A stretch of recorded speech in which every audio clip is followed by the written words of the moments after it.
قرآن کی ایک سورت ہے سورۃ النصر، جسے اکثر فتح کی سورت بھی کہا جاتا ہے۔ پڑھنے میں تو یہ بہت سیدھی سادی لگتی ہے، ایک جیت کا اعلان، لیکن اس کی آیات میں ایک بہت گہرا پیغام چھپا ہے، ایک ایسا راز جو کامیابی کے بارے میں ہماری سوچ کو بالکل بدل سکتا ہے۔ سورت شروع ہوتی ہے اذا جاء نصر اللہ والفتح، جب اللہ کی مدد اور فتح آ پہنچے۔ سوچیں، یہ الفاظ سنتے ہی ایک فتح کا، ایک خدائی مدد کا احساس دل میں اتر جاتا ہے نا؟ لیکن کیا ہو اگر یہی سب سے بڑی فتح اصل میں ایک آخری الوداع کا اشارہ بھی ہو؟ یہی وہ سوال ہے، یہی وہ گتھی ہے جسے آج ہم مل کر سلجھانے کی کوشش کریں گے۔ تو چلیں سب سے پہلے اس کے سب سے مشہور تاریخی پس منظر کو دیکھتے ہیں، یعنی فتح مکہ کا واقعہ۔ اکثر مفسرین اسی واقعے کو اس سورت کے نزول کی وجہ مانتے ہیں۔ یہ فتح کوئی ایک دن میں نہیں ملی تھی، نہیں، یہ تو 21 سال کی لمبی جدوجہد کا نتیجہ تھا۔ یہ سفر غار حرا میں پہلی وحی سے شروع ہوا، پھر مکے میں 13 سال تک ظلم و ستم برداشت کیا، مدینہ کی طرف ہجرت کی، اور پھر کہیں جا کر یہ فیصلہ کن لمحہ آیا۔ ذرا تصور کیجئے اس منظر کا، 10,000 مسلمانوں کا ایک لشکر مکہ کی طرف بڑھ رہا ہے۔ یہ ایک ایسی طاقت تھی جس کا اس وقت تصور بھی مشکل تھا، اور یہ اس بات کا اعلان تھا کہ ایک مشن اب اپنے انجام کو پہنچ رہا ہے۔ دوسری طرف مکہ شہر میں لوگ خوف سے اپنے گھروں میں چھپے ہوئے تھے، ان کے دلوں میں ڈر تھا کہ اب ان سے سالوں کے ظلم کا بدلہ لیا جائے گا۔ پورے شہر پر ایک عجیب سی خاموشی اور تناؤ طاری تھا۔ لیکن پھر جو ہوا وہ تاریخ نے کبھی نہیں دیکھا تھا۔ پیغمبر اسلام شہر میں ایک فاتح کی طرح اکڑ کر داخل نہیں ہوئے، بلکہ آپ نے عاجزی کی انتہا کر دی۔ اپنا سر اتنا جھکایا ہوا تھا کہ داڑھی مبارک اونٹ کے کجاوے سے لگ رہی تھی۔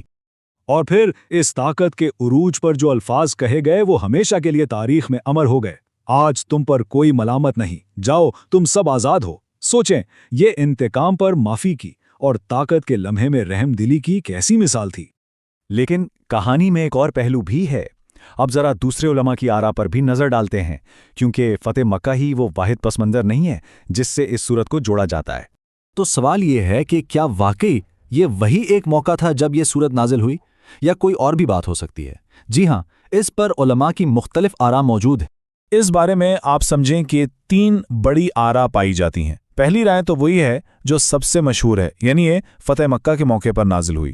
دوسری رائے یہ ہے کہ حجۃ الوداع کے موقع پر نازل ہوئی، جب پیغمبر اسلام نے اپنی زندگی کا آخری خطبہ دیا، اپنی وفات سے کچھ ہی عرصہ پہلے۔ اور ایک تیسری اور بہت ہی دلچسپ رائے یہ بھی ہے کہ یہ صورت مکہ کے بالکل ابتدائی مشکل ترین دور میں نازل ہوئی تھی، ایک تسلی کے طور پر اور آنے والی فتح کی خوشخبری کے طور پر۔ اچھا، تو تاریخ کی بات تو ہو گئی، اب ذرا اس صورت کے الفاظ کی گہرائی میں اترتے ہیں اور آیت با آیت اس کے معنی کو سمجھنے کی کوشش کرتے ہیں۔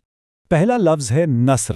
دیکھیے، یہ کوئی عام مدد نہیں، جیسے کسی سے پانی کا گلاس مانگنا، نہیں، یہ وہ خاص خدائی مدد ہے جو اس وقت آتی ہے جب انسان کی اپنی ساری کوششیں، ساری تدبیریں ختم ہو جاتی ہیں، جب معاملہ زندگی اور موت کا ہو۔ اور فتح کیا ہے؟ فتح اسی نصر یعنی خدائی مدد کا نتیجہ ہے۔ گویا قرآن یہ کہہ رہا ہے کہ پہلے اللہ کی وہ خاص مدد آتی ہے اور پھر اس کے نتیجے میں کامیابی یا فتح حاصل ہوتی ہے۔ اب یہاں ایک بہت ہی باریک اور دلچسپ نقطہ ہے۔ اللہ تعالیٰ نے فرمایا کہ لوگ دین میں داخل ہو رہے ہیں، یہ نہیں فرمایا کہ ایمان میں۔ دین کیا ہے؟ دین مذہب کا ایک پورا نظام ہے، ظاہری طور پر اسلام قبول کرنا، جبکہ ایمان دل کے اندر کا یقین ہے۔ تو لوگ ظاہری طور پر اسلام کے نظام میں داخل ہو رہے تھے، ایمان تو دل کا معاملہ ہے جو آہستہ آہستہ آتا ہے۔ اور آخر میں لفظ آتا ہے تواب۔ یہ اللہ کے خوبصورت ناموں میں سے ایک ہے، اور اس کا مطلب صرف توبہ قبول کرنے والا نہیں، بلکہ بار بار توبہ قبول کرنے والا ہے، جو مسلسل توبہ قبول کرتا ہے، چاہے انسان کتنی ہی بار غلطی کرے۔ یہ اللہ کی لامحدود رحمت کی طرف اشارہ ہے۔ تو اب تک ہم نے تاریخ بھی دیکھ لی اور الفاظ کے معنی بھی سمجھ لیے۔ اب وقت ہے ان سب ٹکڑوں کو جوڑ کر اصل تصویر دیکھنے کا کہ کامیابی کا حقیقی مطلب کیا ہے، اور فتح کے بعد جشن کے بجائے عاجزی کا حکم کیوں دیا گیا۔ یہ وہی بنیادی سوال ہے جس سے ہم نے بات شروع کی تھی۔ مشن پورا ہو گیا، کامیابی مل گئی، تو پھر آخری حکم جشن منانے کا نہیں بلکہ استغفار یعنی معافی مانگنے کا کیوں ہے؟ اصل بات یہ ہے کہ یہ ایک سبق ہے، ایک نبوی طرز عمل سکھایا جا رہا ہے۔ اس بات کو تسلیم کرنا ہے کہ ہر کامیابی اللہ کی طرف سے آتی ہے، اور انسان چاہے کتنے ہی بڑے مقام پر پہنچ جائے، اس سے غلطی ہو سکتی ہے۔ اس لیے کامیابی کا بہترین جواب جشن نہیں بلکہ اللہ کی تعریف کرنا اور اپنی کوتاہیوں کی معافی مانگنا ہے۔